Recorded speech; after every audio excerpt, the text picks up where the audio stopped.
শুভ বিবাহের আজকের গল্পের শুরুতে আপনারা দেখতে পাবেন সুধা সবার সামনে বলে দেয় যে না চিঠি, আমি এই বিয়েটা আর করতে পারবো না।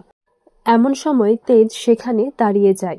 এরপর এইদিকে জেঠিমণি বলে যে তুই এটা কি বলছিস, এত ঘটা করে এত কিছু আয়োজন করেছি, আর পাড়ার লোকের কতটা কথা শুনেছি, আর এখন তো সবাই জেনেও গেছে, আর এখন তুই বলছিস যে বিয়েটা করবি না, এটাকে ছেলেখেলা হচ্ছে সুধা।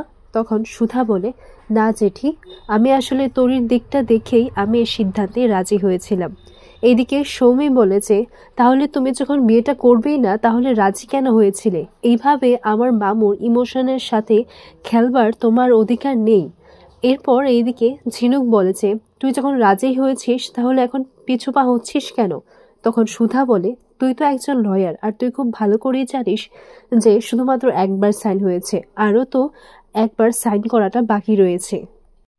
এরপর সৌমি বলে তুমি এতটা স্বার্থপর, তুমি শুধুমাত্র আমার মামুকে ইউজ করেছো, আর আজকে এইভাবে তুমি আমার মামুকে রিফিউজ করছো এত বিয়ের আয়োজনে, বিয়ের মণ্ডপে এসে। এইদিকে প্রীতমবাবু বলেন যে তুই চুপ কর না একটু, আর তাছাড়া আমি এটা জানি যে সুধা কখনো আমাকে ভালোবাসতে পারবেন না, উনি সারা জীবন তেজকেই ভালোবেসে যাবেন, আর এটা জেনেই আমি কিন্তু বিয়েতে রাজি হয়েছিলাম।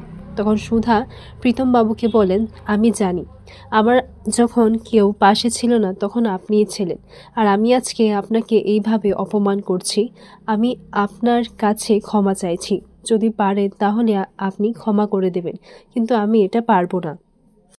এইদিকে তেজও বলে তার মানে এতদিন আমি ভুল ভেবেছিলাম, প্রীতমবাবু আসলে আমার কাছ থেকে সুধাকে কেড়ে নিতে চায়নি, আর গজাননের উপরও আমার বিশ্বাসটা উঠে গিয়েছিল, কিন্তু আজকে আবার সুধাকে আমার কাছে ফিরে পেয়ে আবার ভরসা হচ্ছে।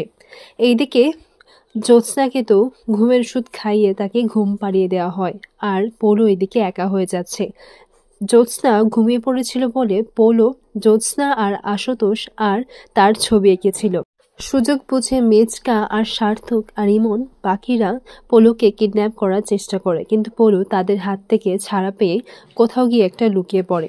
এইদিকে সুধা বলে যে আমি আপনার কাছে ক্ষমা চাইছি প্রীতমবাবু, যখন আমার পাশে কেউ ছিলেন না তখন আপনিই ছিলেন, আমি হয়তো আপনার ক্ষমার যোগ্যও নই, কিন্তু যদি পারেন তাহলে ক্ষমা করে দেবেন। এদিকে সৌমি বলে যে মামু ক্ষমা করলেও আমি তোমাকে কখনোই ক্ষমা করব না রুক্মিণী। তখন সুধা বলে আমি রুক্মিণী নই, আমি সুধা, আর রুক্মিণী ছিলেন প্রীতমবাবুর প্রথম ভালোবাসা। একটা অ্যাক্সিডেন্টে উনি মারা গিয়েছিলেন, আর অ্যাক্সিডেন্টেই আমাকে উনি খুঁজে পেয়েছিলেন, তাই উনি আমাকে এই নাম দিয়ে, এই পরিচয় দিয়ে নতুন একটা ব্যবসা শুরু করতে আমার সাহায্য করেছিলেন। ঝিনুক বলে তাহলে কি তুই জামাইবাবুকে ক্ষমা করে দিবি? এত অপমান সবকিছু এক নিমিষে ভুলে যাবি? তখন সুধা বলে আমি তো ভুলে যাইনি, আমি চাই উনি ওনার প্রায়শ্চিত্তটা করেন, আর তার জন্যই আমি ওই বাড়িতে ফিরে যাব, তরির জন্য আর ঠাম্মির জন্য।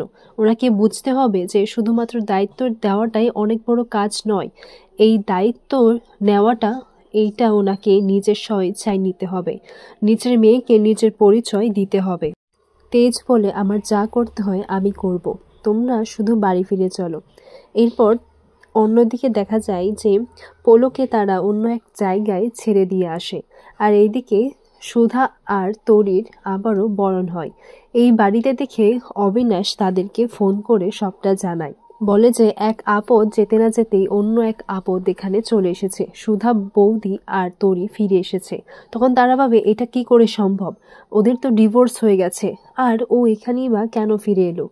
আগামী পর্বে দেখা যায় তেজ সুধাকে বলে যে ওকে খুঁজে বের করা সবটা রেসপন্সিবিলিটি আমার, তোমাকে কিছু করতে হবে না, আমি দায়িত্ব নিয়ে বলছি, সব কিছু আমি ম্যানেজ করে নেব। সুধা বলে সেটা 5 বছর আগেও আপনি পারেননি মিস্টার বসু মল্লিক, আপনি ভিডিও কলে বললেন না। এরপর তেজ বলে কোন ভিডিও কলের কথা বলছো, আমি তো কিছুই বুঝতে পারছি না।